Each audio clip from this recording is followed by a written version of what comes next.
Assalamualaikum warahmatullahi wabarakatuh. Berjumpa kembali dengan Ibu Ira Siti Wahyuni di video pembelajaran kimia kelas 10.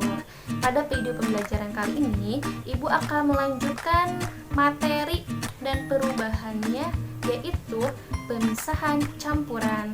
Oleh karena itu, siapkan alat tulismu dan perhatikan video pembelajaran berikut ini. Oke anak-anak, video pembelajaran yang kedua, mata pelajaran kimia adalah materi pemisahan campuran.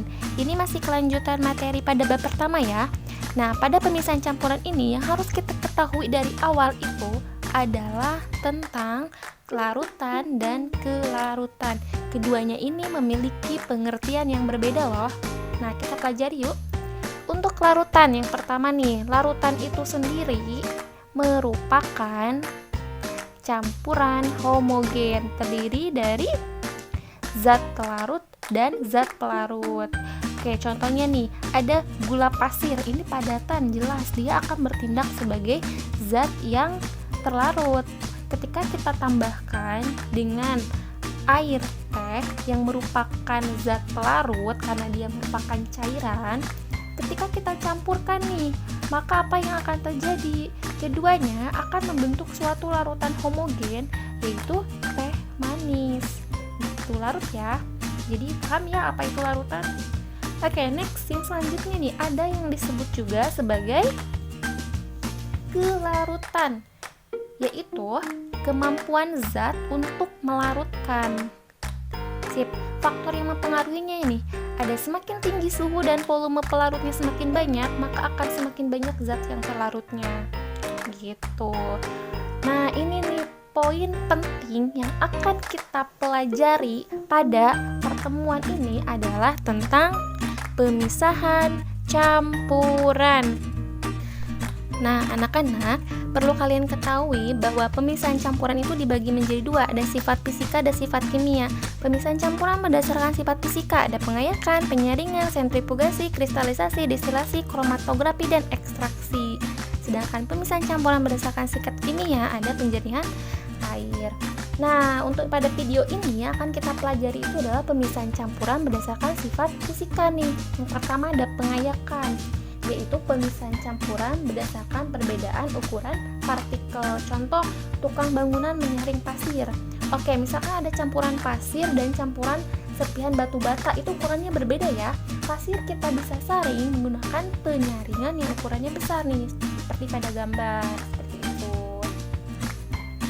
Untuk poin kedua, ada pemisahan campuran fisika, yaitu penyaringan. Apa itu penyaringan? Yaitu digunakan untuk memisahkan padatan dengan cairan.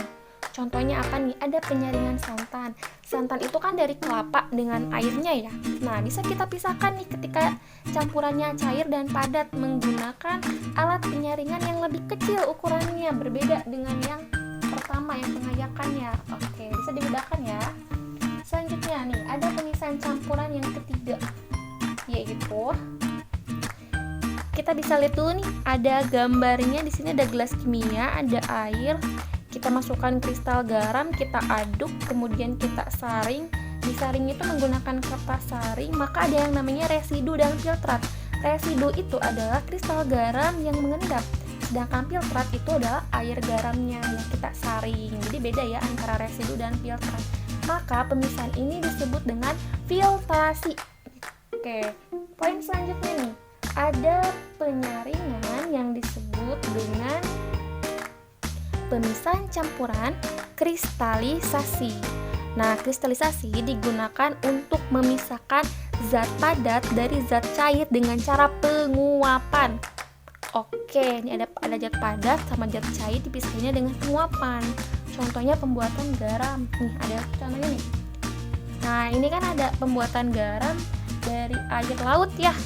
Dia menguap sehingga nantinya akan menjadi kristal garam. Disebut dengan kristalisasi. Oke, poin selanjutnya nih, untuk pemisahan campuran ada yang disebut dengan penyulingan.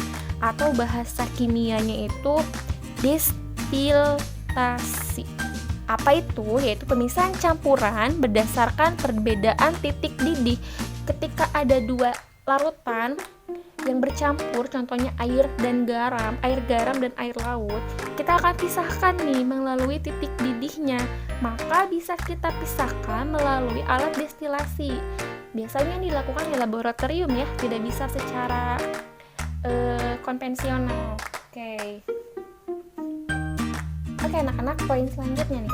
Ada pemisahan campuran yang disebut dengan sublimasi. Wah, ini udah kalian tahu ya.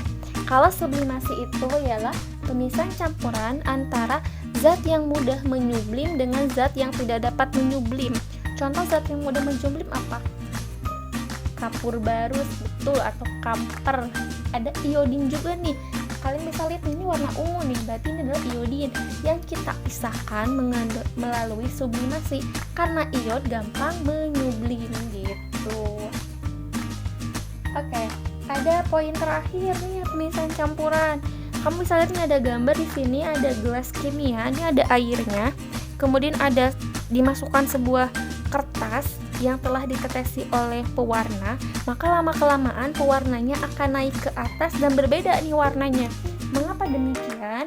Ini disebut dengan kromatografi, yaitu pemisahan campuran berdasarkan perbedaan daya serap dengan zat penyusunnya. Contohnya pada tinta, ketika kita pisahkan maka akan naik gitu, mengikuti dengan penyerapan air itu sendiri. Itulah macam-macam pemisahan campuran pada hari ini. Jadi materi tersebut wajib kamu pelajari lagi ya.